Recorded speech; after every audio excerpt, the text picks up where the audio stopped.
大家好，我係 Susan Lau，我係 Samuel 社區浸信會嘅會友，係123 Let's Go 商場報道團隊其中一位團員。我參加咗呢個事工有2年多嘅時間啦。除咗我出外旅遊，我每個月都有參加呢個傳福音嘅活動。我感謝神，今日我有機會將我參加123 Let's Go 呢個報道行動所學習同埋體會到嘅同大家分享。第一點，我信主25年啦，我從開始就有一個心志去傳福音，將神嘅大愛同埋耶穌基督救恩嘅信息傳出去。但係我唔知道點樣去做，點樣向陌生人開口。我細膽又面皮薄，唔認識同人傳福音係要講啲乜嘢。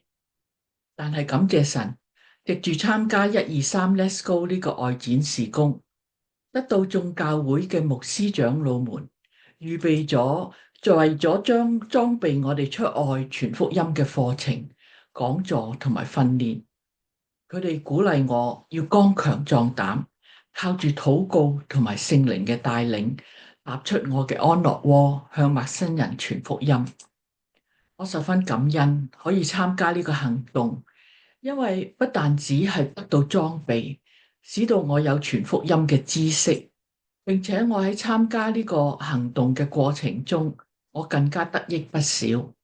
呢個事工對我係個屬靈生命成長嘅一個好機會，成為一個途徑，使到我可以親自經歷到神嘅同在同埋奇妙嘅作為，更加認識神嘅大能。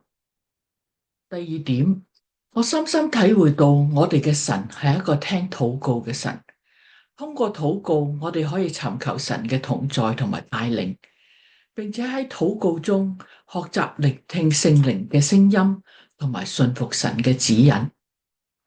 每一次我哋出隊之前，大家都會一齊唱聖詩，為當日嘅事工禱告。有一次，當我哋禱告嘅時候，我留意到有一位男士坐喺一邊喺度食緊嘢。咁我睇住佢，我心裏邊就有一個好特別嘅感覺，好似有啲聲音同我講：過去啦，過去同佢交談及關心下佢有冇需要同埋幫忙啦。我立刻順從呢個聲音，就行咗過去同佢打招呼，介紹我哋喺度進行嘅活動。佢冇拒絕，放低食物同我交談。佢話俾我聽，佢相信有一位神，但係佢為咗生活工作，冇時間去尋求同埋認識呢一位神，或者去教會。交談中，佢對我講，佢身體有個怪病，煩擾咗佢好耐，非常影響佢嘅日常生活，使到佢好困擾。咁我問佢要唔要請牧師為佢禱告啊？佢話好喎，於是我就去揾朱牧師介紹佢哋認識。朱牧師又開始同佢交談，知道一直困擾住佢嘅毛病就係無緣無故，隨時隨地佢會全身咁出汗，好似開咗水喉咁。呢個十分影響佢嘅心情、工作同埋生活，帶嚟好多不便。了解到佢嘅需求之後，朱牧師同我為佢開始禱告。禱告嘅時候，我留意到佢滿頭大汗，同埋好似喺度喊緊，唔知係汗啦，定話眼淚不停咁流落嚟。喺佢嘅過程中，佢嘅汗水開始慢慢咁少咗喎。禱告之後，佢再冇好似之前開咗水喉咁猛咁飆汗，舒服咗好多。佢嘅心情亦都輕鬆咗好多。佢話俾我哋聽，當日朝頭早佢起身嘅時候，佢向神禱告，求神醫治佢，使到佢嘅身體能夠控制出汗嘅問題。佢感覺到神係回應咗佢嘅呼求，佢願意決志相信主耶穌基督，接受佢為救主。我非常感動，呢個讓我見證到神奇妙嘅作為，以及佢對每一個人嘅關愛、憐憫同埋安慰。一個人無論已經相信咗主，或者未曾正式成為神嘅兒女，只要願意憑着信嚟到神嘅面前，向佢祈求傾訴，我哋嘅神係聽禱告嘅神，佢好清楚每個人嘅需要，佢會使用某一個人或者藉住某一個環境去傳遞佢嘅愛、佢嘅安慰，讓呢位朋友知道神係聽到佢嘅祈求嘅，神係一直看顧住佢，與佢同在。第三點，我體驗到傳福音唔係單靠自己，唔係單打獨鬥，我學習到團隊合作嘅重要性。弟兄姊妹係要互相配搭、互相支持，合力將救恩嘅信息傳出去。好似有一次123 Let's Go 活動中，我遇到一位年輕嘅男士，佢喺我哋嘅擺設個攤位前邊行來行去，咁我就上前去介紹我哋嘅活動。佢好樂意聽我講，亦都好有興趣知多啲我哋嘅神同埋佢嘅救恩。佢話佢個仔喺附近踢緊波，佢自己就嚟商場度行下，快要去接翻個仔翻屋企噶啦。咁我就送咗一份禮物包俾佢，裏邊又係有餅乾嘅。咁我就對佢講：哦，你個仔踢完波一定好肚餓噶啦，咁你可以俾啲餅乾佢食啦。咁於是佢就笑笑口走咗啦。冇幾耐，佢又翻翻轉頭喎。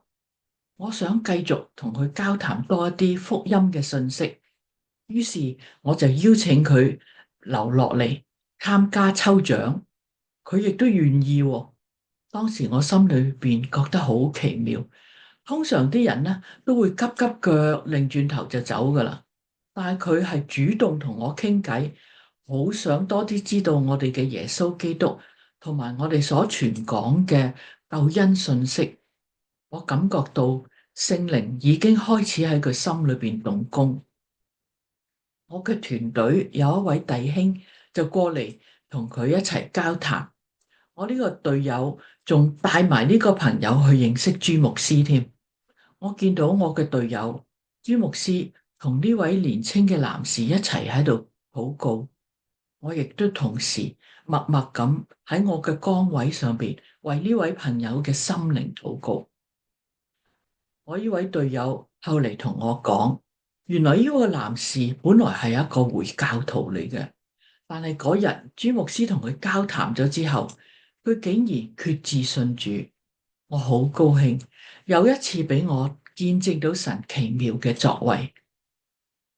第四點，原來每一次喺123 Let's Go 行動上邊侍奉嘅時候，我哋各人都係為神做緊見證嘅。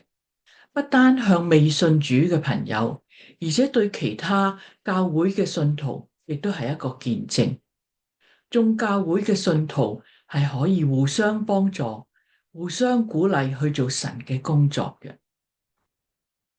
喺今年年初1月嘅活動中，有幾位附近教會嘅基督徒過嚟同我講，佢哋好感動，見到我哋一班基督徒出嚟，用時間同精力為神喺社區裏邊做傳福音嘅工作。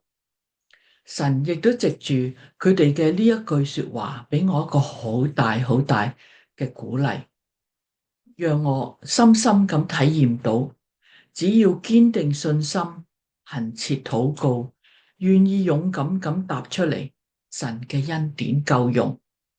我喺呢度向123 Let's Go 嘅同工講，唔使灰心，唔使氣餒，毋忘初心，堅持唔好忘記神對你嘅呼召。